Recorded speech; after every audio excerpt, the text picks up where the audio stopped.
os sinais. Agora, percebe uma coisa interessante. O hebraico, a estrutura hebraica... Você já viu aquele livro, Código da Bíblia? Código da Bíblia? Não, mas eu já vi um documentário. O cara pega um texto hebraico assim, pega um negócio assim, aqui está escrito assim. Se você pegar assim, parece aquele cruzadinha, sabe? Sim. Aqui está escrito tal. Aquilo só funciona para o texto original. Texto traduzido não funciona, aquilo que ele colocou. Aquele negócio assim, eu não vou dizer para vocês que aquilo é totalmente verdade, mas tem muita coisa interessante ali. Inclusive matemáticos se associaram àquele rabino para estudar tal. Tem muita coisa muito impressionante ali. E aquilo só funciona com o texto original. Por quê? No texto original, o critério de cópia que os escribas tinham era um critério muito específico, que era para evitar, que era para bloquear toda a deturpação do texto. Então o que eles faziam? O texto original do hebraico, ele tinha o número de linhas certo, ele tinha o espaço certo entre as linhas, entre as letras, e tinha um espaço certo entre as linhas. Ele só podia ter um determinado número de linhas por página, e ele sempre terminava com a página completa. E sempre terminava com a página totalmente preenchida. Então mesmo que tivesse que pegar uma letra e esticar ela para acabar a página, esticava. Para não sobrar nenhum espaço. Não podia sobrar espaço. Para quê? Para que a cópia sempre fosse exata. Então uma cópia só podia ser exatamente igual à outra. Se um cara se desse o trabalho de fazer uma cópia da Torá e errasse, aquilo era jogado fora. Não interessa quanto custou. E era caríssimo. Era jogado fora.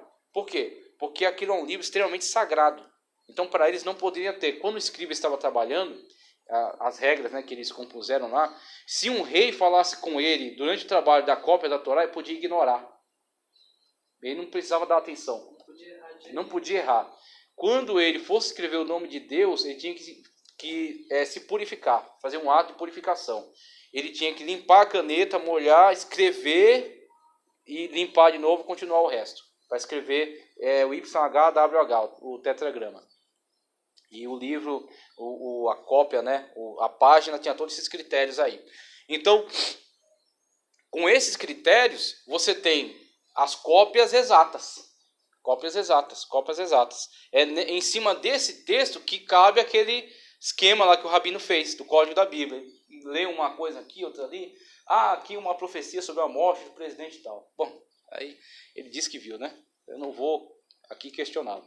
Mas, aproveitando isso que eu acabei de falar, perceba que os sinais diacríticos, a forma deles, eles não são como as nossas vogais.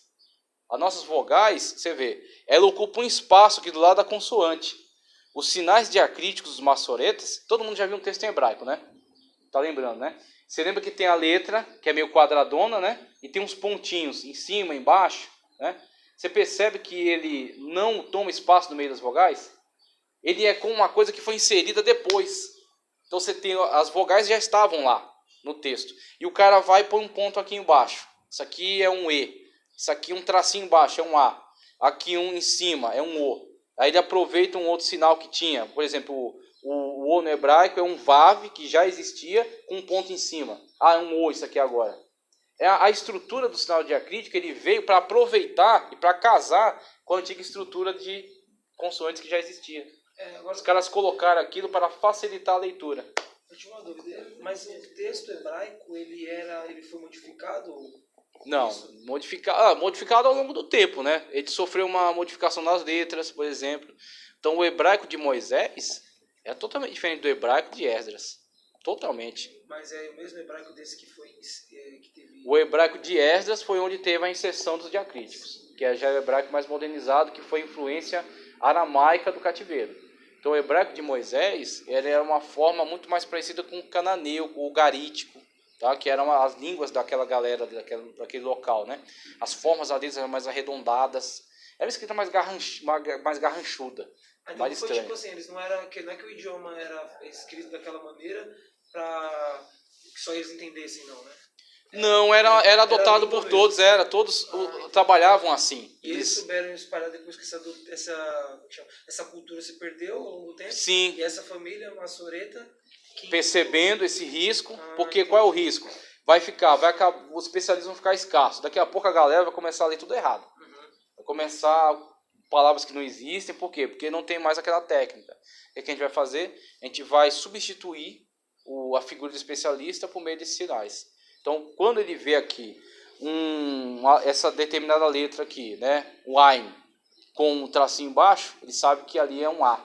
Quando ele vê um pontinho, ele sabe que é um E. Quando ele vê um pontinho, um tracinho, sabe que é um O. Ou 3 pontinhos é um U. Então ali os sinais diacríticos facilitam esse trabalho, tá certo? Você vê tanto na questão dos sinais diacríticos que os maçoretas inseriram, quanto você vê a compilação da Mishnah, a compilação da Guemará. O que são a Mishnah, a Guemará e o Talmud? Comentários.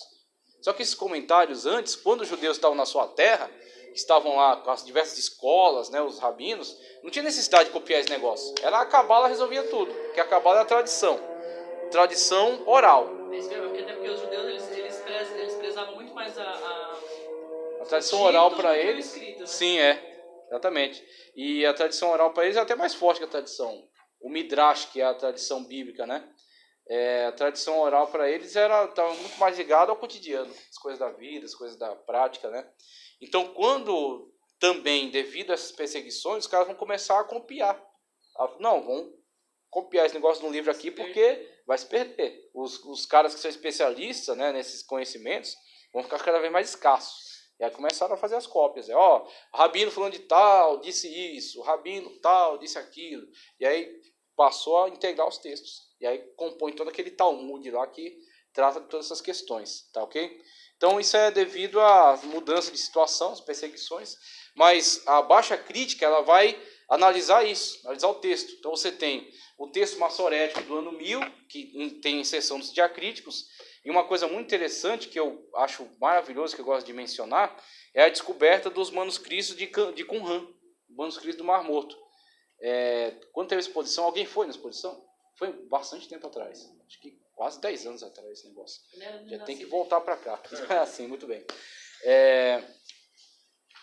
Foi maravilhoso, eu consegui ir, pela misericórdia, eu consegui ir na exposição, vi coisas assim. Eu vi a Exapla, que é uma bíblia assim, com 6 colunas, cada uma, acho que cada uma numa língua mesmo, maravilhosa. Eu vi esse texto aí, vi alguns pedaços de manuscrito. Onde que foi essa exposição? Foi ali acho que no Banco do Paulo, Brasil né? Cultural, foi aqui em São Paulo. E o que acontece? Quando foi descoberto Qumran, em 1948, que eles descobrem aquelas cavernas lá, o Wadi Qumran, à margem do Mar Morto, foi um rapaz, um pastor chamado Mohammed, estava procurando cabras, né? A cabra se perdeu, e ele procurando por ali, jogava pedra nas cavernas, né? Para ver se batesse na cabra ela ia gritar. Aí jogava pedra. Greenpeace, né, se tivesse visto, já teria impedido a descoberta dos manuscritos.